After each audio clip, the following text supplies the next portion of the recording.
संपूर्ण महाराष्ट्राचं लक्ष होतं परळीकडे। परळीमध्ये बहीण भावाच्या लढाईमध्ये भावानं यावेळी बाजी मारलेली आहे। ग्रामविकास मंत्री पंकजा मुंडे यांना मोठा धक्का बसलेला आहे। परळी नगरपालिकेच्या 33 पैकी 27 जागांवर राष्ट्रवादी काँग्रेसने मोठी आघाडी घेतली आहे। याशिवाय नगराध्यक्ष पदाच्या निवडणुकीतही राष्ट्रवादीचा उमेदवार विजयी झालेला आहे। परळी नगरपालिकेच्या निकालामुळे पंकजा मुंडेंसाठी हा मोठा धक्का आहे। परळीमध्ये विजय मिळवण्यासाठी मुख्यमंत्री देवेंद्र फडणवीस यांच्यासह भाजपच्या अनेक नेत्यांनी जोरदार प्रचार या ठिकाणी केला होता। मात्र मतदारांनी राष्ट्रवादीला साथ दिली आहे। तर भोकरदनमध्ये भाजपचे प्रदेशाध्यक्ष रावसाहेब दानवेंना देखील धुळीपछाड मिळालाय। इथे काँग्रेसला 17 पैकी 9 जागा मिळालेल्या आहेत, तर भाजपला फक्त 4 जागांवर समाधान मानावं लागलंय।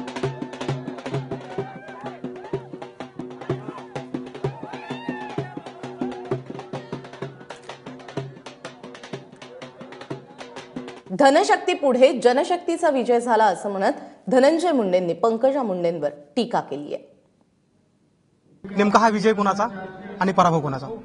हा खऱ्या अर्थानं परळीच्या जनतेचा विजय आणि पराभव हा इथे निष्क्रिय नेतृत्व आहे, त्या नेतृत्वाचा पराभव म्हणजेच भाजप, सेना, रिपाई, त्या ठिकाणी रासप, काँग्रेस, फुटीर काँग्रेस हे सगळे राष्ट्रवादी काँग्रेस पक्षाचा पराभव करण्यासाठी एकत्र आले होते। आणि त्यांनी निवडणूक जरी वेगवेगळी लढवली असली तरी भाजपच्या धनसंपत्तीवर त्यांनी ती निवडणूक लढवली होती। या सर्वांना या निवडणुकीमध्ये परळीच्या जनतेने त्यांची जागा दाखवली आहे। त्यामुळे खऱ्या अर्थानं या ऐतिहासिक विजयाचे शिल्पकार कोण असेल तर ही परळीची जनता आहे आणि ही निवडणूक परळीच्या जनतेनेच हातात घेतली। स्वाभाविक असं होत नाही की एखादा पक्ष पूर्वी 5 वर्षात सत्तेत आल्यानंतर त्यांच्या विरोधामध्ये एक अँटी इन्कम्बन्सी असते, पण ती अँटी इन्कम्बन्सी तर नव्हतीच। उलट परळीच्या जनतेने मागच्या 5 वर्षात आमच्या पक्षाच्या ताब्यात नगरपालिका आल्यानंतर जो विकास कामं केली त्या विकास कामालाच या ठिकाणी त्यांनी मत दिलंय आणि त्यांना हे विश्वास आहे की हा पक्ष कामाचा आहे। या पक्षाचा एक कार्यकर्ता म्हणून आम्ही कामाचे आहोत आणि कामाच्या माणसाच्या पाठीमागे आपण आपलं मत दिलं पाहिजे। ती भावना या परळीच्या जनतेच्या मनात या निवडणुकीमध्ये दिसून आली। म्हणूनच जवळजवळ आमचा नगराध्यक्ष पदाच्या उमेदवार या 7,000 मताच्या फरकाने विजयी झाला आणि 33 पैकी 27 जागा राष्ट्रवादी काँग्रेस पार्टीला या ठिकाणी मिळाल्या। उर्वरित ज्या 6 जागा आहेत त्या 6 जागेमध्ये 4 जागा फक्त भाजपला मिळाल्या, 1 सेनेला आणि 1 काँग्रेसला मिळाली। त्यामुळं या सगळ्या परिस्थितीमध्ये आज आम्ही परळीच्या जनतेचे मनापासून आभार मानतो की त्यांनी राष्ट्रवादी काँग्रेस पार्टीवर विश्वास टाकला आणि आज आपल्या एबीपी माझाच्या माध्यमातून परळीच्या जनतेला विश्वास देऊ इच्छितो की जो विश्वास तुम्ही या निवडणुकीमध्ये आमच्या पाठीमागे टाकलाय त्या विश्वासाला आम्ही शेवटच्या श्वासापर्यंत कधीही तडा जाऊ देणार नाही। वचननाम्यामध्ये आम्ही परळीच्या विकासाच्या बाबतीमध्ये जी कटिबद्धता दाखवली ती कटिबद्धता आम्ही येणाऱ्या 5 वर्षांमध्ये वचन पूर्ण करून दाखवून देऊ। पूर्वीच्या काळी ज्यावेळी आम्ही राजकीय पत्रकारिता करत होतो त्यावेळी स्वर्गीय गोपीनाथ मुंडे यांची जादूची कांडी हा एक शब्दप्रयोग अनेक वेळा आम्ही पाहायला मिळायचा, पण आज हेच होताना दिसतंय। म्हणजे याची पुनरावृत्ती होते का?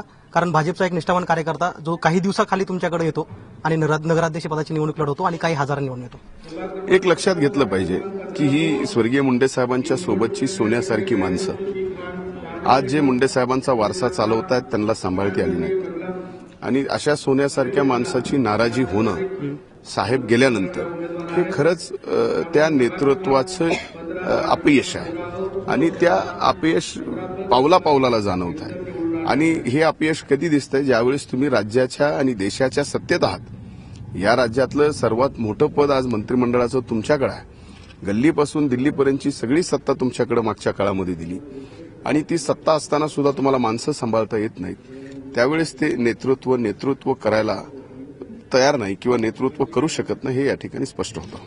पण आम्ही ऐकलं की प्रचारादरम्यान भ्रष्टाचाराच्या अनेक प्रकरणाची चर्चा गल्लीबोळामध्ये झाली परळीच्या, काय तथ्य होतं त्याच्यामध्ये आणि आता लोकांनी काय स्वीकारलं? हे बघा, जर असं काही भ्रष्टाचार परळी नगर परिषदेमध्ये झाला असता ज्याचे आरोप भाजपनी या निवडणुकीमध्ये आमच्यावरती केले, काँग्रेसने केले, आमचं एवढंच म्हणणं होतं की मागच्या 2 वर्षापासून आपण राज्याच्या सत्तेत आहात। मुख्य सचिवापासून सर्व 9 चौकशा तुम्ही परळी नगर परिषदेच्या केल्या।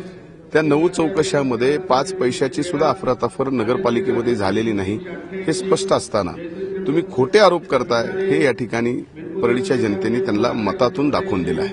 आम्ही बघितलं की काल मतदान ज्यावेळी होत होतं त्यावेळी बीड जिल्ह्यातले सगळे आमदार अनेक वार्डामध्ये बसताना दिसले। मुख्यमंत्री स्वतः 2 तास परळीमध्ये देऊन गेले, अनेक मंत्री आले। मग तरी सुद्धा परळीकरांनी जो कौल दिलाय, खरं तर अनेक उमेदवार या निवडणुकीमध्ये उभं राहायला तयार नव्हते भाजपकडून. त्यांना उमेदवार उभं राहावं याच्यासाठी अगदी नगराध्यक्षाच्या उमेदवाराला सुद्धा राज्याच्या मुख्यमंत्र्याला बोलावं लागलं. त्यावेळेस भाजपचा नगराध्यक्ष पदाचा उमेदवार त्या ठिकाणी उभा राहिला. हे इथल्या नेतृत्वाचं अपयश आहे. आणि इथे परळीमध्ये 18 आमदार काल मतदानाच्या केंद्रावर बसले किंवा अख्खं अर्ध मंत्रिमंडळ जरी इथं आलं, मुख्यमंत्री इथं येऊन गेले, तरी परळीच्या जनतेवर याचा काही परिणाम झाला नाही. कारण परळीच्या जनतेला काम करणारी माणसं पाहिजेत. निवडणुकीपुरतं परळीला तोंड दाखवायचं आणि परळीला वाऱ्यावर सोडून जायचं हे आता परळीच्या जनतेला नको आहे. परळीला परळीचा विकास पाहिजे. परळीतून एखादा माणूस मोठा होतो आणि परळी मोठी होऊ देत नाही, आता असं जमणार नाही. आम्ही हा शब्द परळीकरांना दिलाय की आम्हाला आता परळीला मोठं करायचं आहे. आम्ही मोठं झालोत नाही झालोत तरी फरक पडत नाही, पण आम्हाला परळीला मोठं करायचं आहे. आणि ते परळीच्या जनतेने स्वीकारलं आणि तेवढ्या विश्वासावर परळीच्या जनतेने या ठिकाणी आम्हाला मतदान केलं. शेवटचा प्रश्न आहे. खरं तर हा खूप खासगी प्रश्न आहे, तरी सुद्धा आम्ही बघितलं की बंड होऊन आपलं 5 वर्ष झालं. 5 वर्षामध्ये अनेक निवडणुका झाल्या, बऱ्याच निवडणुकामध्ये तुम्हाला हार पत्करावी लागली. आज मोठी जीत होते. पंडित अण्णांचं मात्र दुर्दैवी निधन झालं आणि त्यानंतर त्यांची पोकळी कुठेतरी जाणवते या सगळ्या विजयामध्ये. खरं तर आम्हाला घरातून बाजूला केल्यानंतर जवळजवळ आम्ही सर्व एक पोटनिवडणूक सोडता, ग्रामपंचायतीच्या निवडणुका सोडता, सोसायटीच्या निवडणुका सोडता मोठ्या निवडणुकीमध्ये आम्हाला कुठेही यश आलं नाही. लोकसभा विधानसभेनंतर सार्वत्रिक जनतेतून मतदान देऊन निवडणूक होणारी ही नगरपालिकेचीच.